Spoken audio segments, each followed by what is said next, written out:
Sahabat YKB, berjumpa kembali dalam program Injil dalam Melodi bersama saya, Clarissa Giovanna. Pada kesempatan kali ini, saya akan membahas lagu yang baru saya mainkan, yaitu dari NKB 106 yang berjudul Hidup Dalam Sukacita.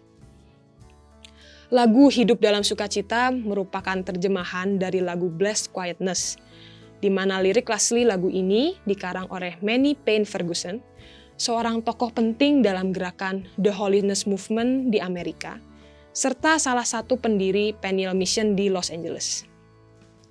Ia menulis banyak himne selama hidupnya, dan lirik lagu ini merupakan lirik yang paling dikenal dari Holiness Movement itu sendiri.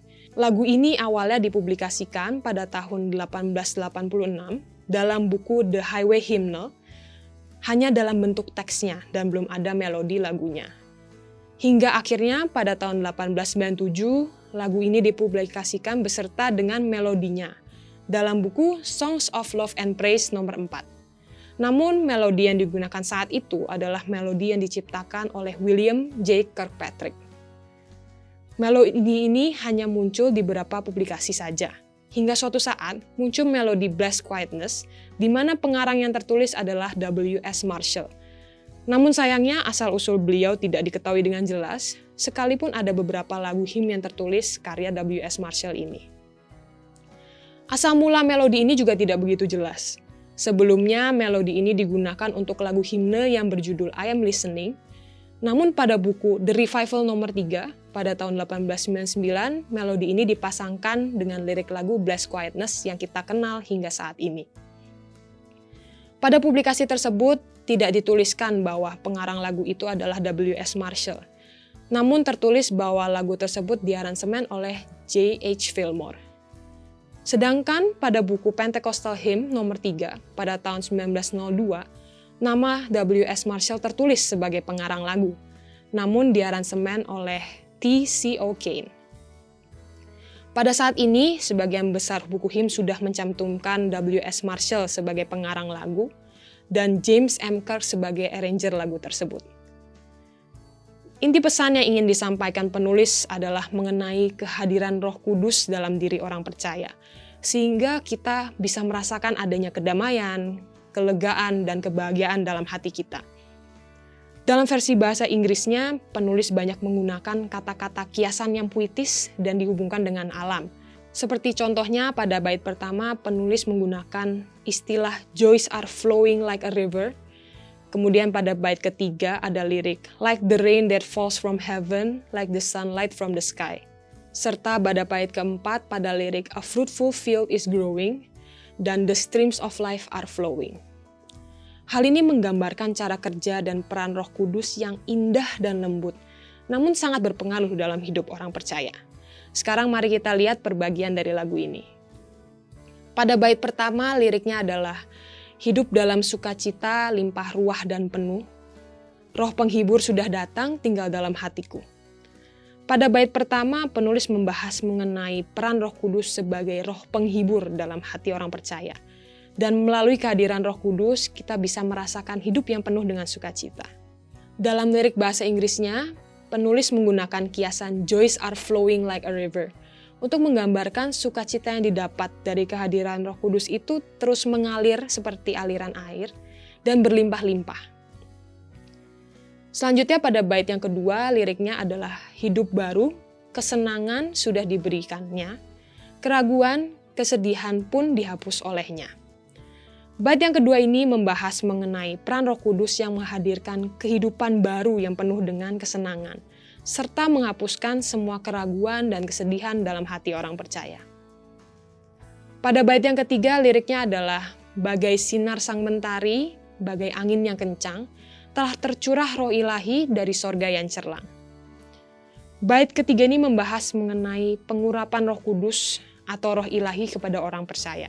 Sama seperti lirik bahasa Indonesianya, penulis juga menggunakan istilah like the rain that falls from heaven dan like the sunlight from the sky untuk menggambarkan tercurahnya Roh Kudus itu dari surga dan turun kepada orang yang percaya.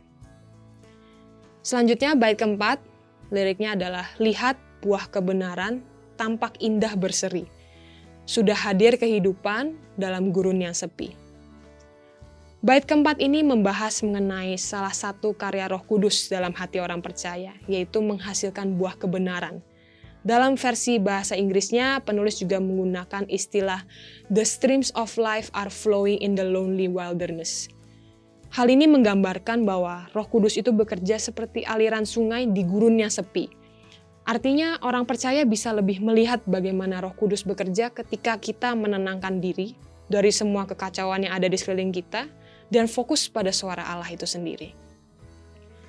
Dan terakhir, pada bait yang terakhir liriknya adalah sungguh ajaib keselamatan, bertemu mukalisku, dan sempurna kediaman dalam rumah Bapakku. Bait terakhir ini membahas mengenai karya keselamatan yang didapat orang percaya, sehingga memungkinkan kita untuk nantinya bisa bertemu dengan Allah di surga. Dalam versi bahasa Inggris, penulis menggunakan istilah a perfect habitation dan a quiet resting place.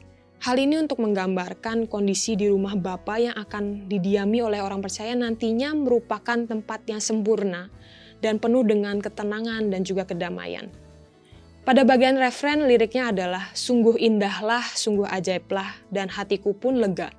Dalam badai laut damai diberi, nanti ombak kan reda. Refren ini merupakan penegasan dari bait-baitnya, yaitu mengenai peran Roh Kudus dalam diri orang percaya yang bisa memberikan kelegaan, kedamaian, dan juga sukacita. Pada versi bahasa Inggrisnya, penulis menggunakan istilah blessed quietness dan holy quietness. Istilah ini digunakan untuk menggambarkan kedamaian yang dirasakan orang percaya.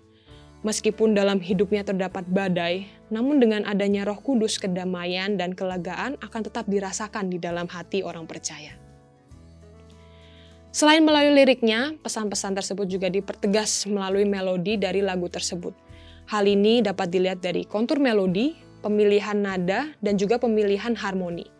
Secara keseluruhan, melodi dari lagu ini cenderung mengalir. Hal ini sesuai dengan pesan yang ingin disampaikan, yaitu mengenai kehadiran Roh Kudus yang memberikan kedamaian, kelegaan, dan ketenangan. Jika dilihat lebih detail, kontur melodi dari tiap frasenya cenderung bergelombang. Sebagai contoh, mari kita lihat pada frase pertama lagu ini yang berbunyi demikian.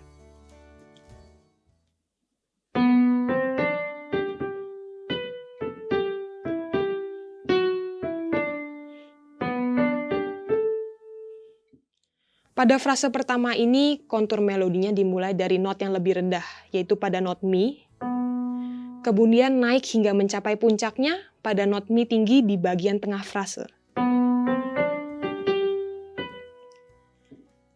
Kemudian menjelang akhir frase, kontur cenderung kembali turun hingga kembali ke not Mi-nya.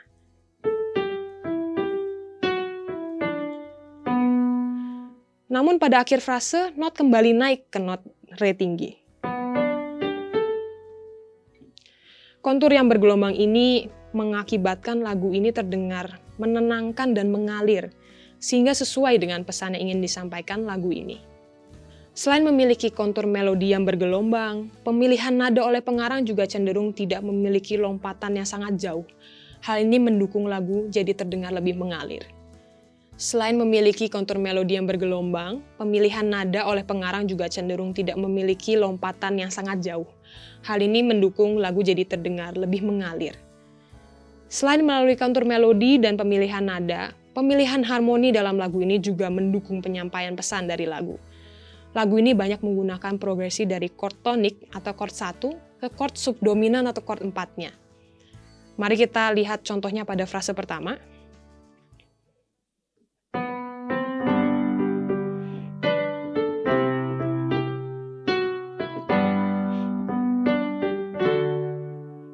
Pada frase ini, progresi chord yang digunakan adalah dari chord tonik atau chord 1 ke chord subdominan atau chord 4-nya.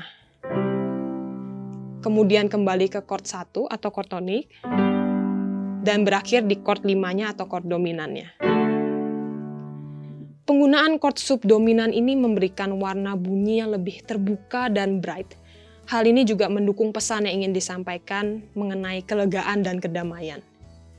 Sahabat YKB, melalui lagu Hidup Dalam Sukacita, kita diingatkan bahwa kehidupan orang percaya tidaklah mudah. Banyak keraguan, kesedihan, kesepian, badai, dan sebagainya. Namun kehadiran Allah melalui Roh Kudus dalam hati dan hidup kita akan selalu menyertai dan memberikan kita sukacita dan kedamaian untuk menghadapi semua tantangan tersebut.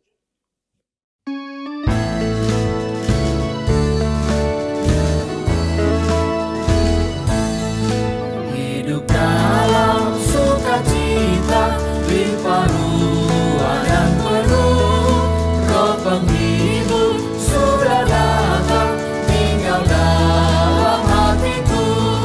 Sungguh indahlah, sungguh ajaiblah, dan hatiku pun lega. Dalam badai laut damai diberi, nanti ombak kan reda. Hidup baru, kesenangan sudah diberikannya. Keraguan, kesedihan pun dihapus olehnya.